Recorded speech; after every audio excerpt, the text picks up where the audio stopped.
What's going on, Colts Nation? I appreciate you joining me for another video where today we're going to talk about the injury reports coming from Wednesday, who practiced, who didn't, what I'm hearing so far. And going, of course, we always start here on this channel with the Jaguars. We do both teams. We're going to start with the Jaguars, where they have Yazir Abdullah was a limited participant with a neck injury, and most of these guys are limited participants. The only two guys with did not practice designations are linebacker Devin Lloyd and defensive end Josh Hines Allen. And Devin Lloyd has a knee. We'll see what happens with that. Does he get back on the field? And honestly, I haven't been paying attention to the Jaguars. I don't know how much time Josh Hines Allen has missed at this point, or if he just got the concussion in this past game. If he got the concussion in week 4, good chance he doesn't play, which would, of course, definitely help us. And going into Jacksonville, we could use all the help we could possibly get. So those are the only two guys that did not practice designations, and two very important players for that defense that is already missing a couple of players, including Tyson Campbell, who's on IR, right? AR's first pick in the NFL. Tyson Campbell kind of set him up and tricked him into throwing the ball. Drops in coverage, boom, interception.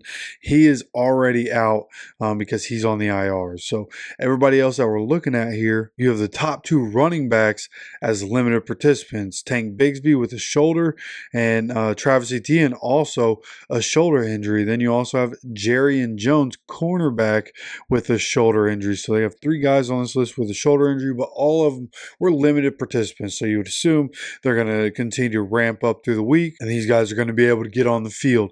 And then when you look at the other names, and a lot of really important names here, but again, most of these guys, or all of these guys, could end up playing. Gabe Davis ends up here.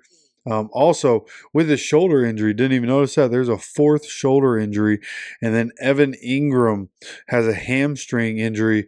But again, all these guys were limited participants in practice. And then add on to that list Darnell Savage, defensive back, with a quad injury, limited participants. So again, most of these guys limited, but Josh Hines Allen has a concussion. He did not practice. Devin Lloyd with a knee injury did not practice for the Jaguars. Of course, we'll keep updated as quickly as we possibly can.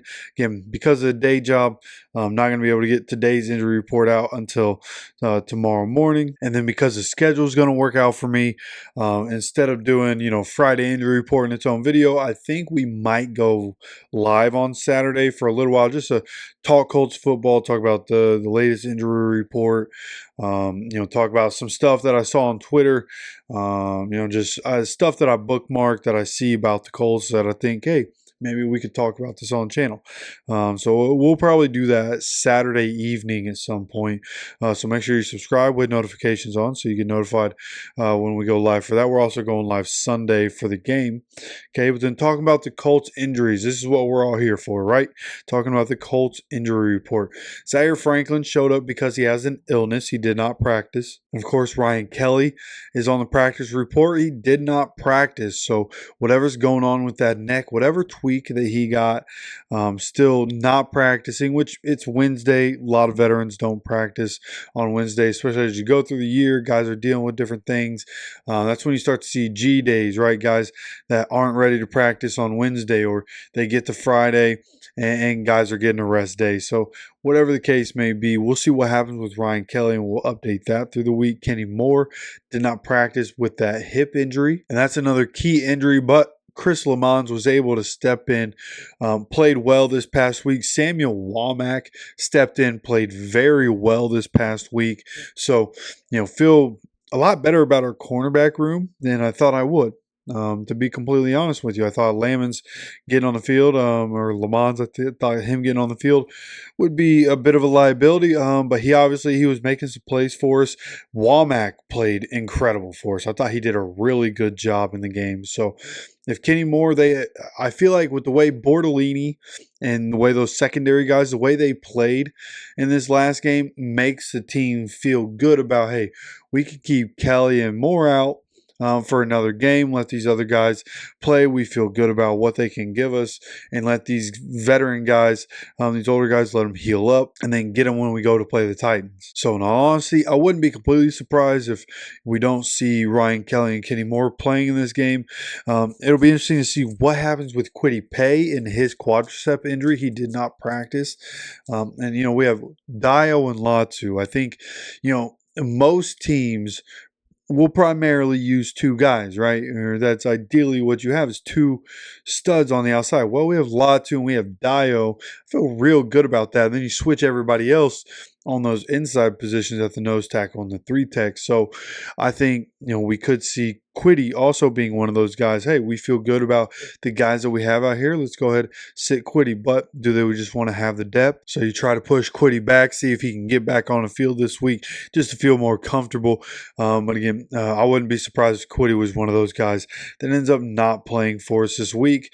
Then Braden Smith did not practice because of that knee injury. He's still dealing with the knee injury, but was able to play against TJ Watt, played very well, even though there are clips out there of Braden Smith and some holding calls, right?